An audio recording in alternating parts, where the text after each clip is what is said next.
Your iron will look like new. The scale and residue will be gone and you'll never see yellow stains while ironing again. Here's a perfect solution for you. These stains come from scale buildup in the iron. No need to throw away your iron. Mix 2 teaspoons of baking soda in a bowl, then pour it into the water hole of the iron.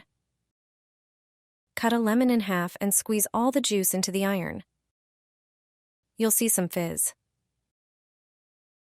Wipe the iron with a paper towel. Next, pour a bit of vinegar into the iron. The vinegar and lemon will dissolve and remove the scale. This mixture will flow out of the iron, which is good as it cleans all the steam channels. Fill the iron with water, let it sit for a while, then pour out the contents. Rinse thoroughly and wipe the bottom of the iron. Test the first ironing on a towel as some scale might still come out. Look how well it irons white fabrics now. No more yellow stains.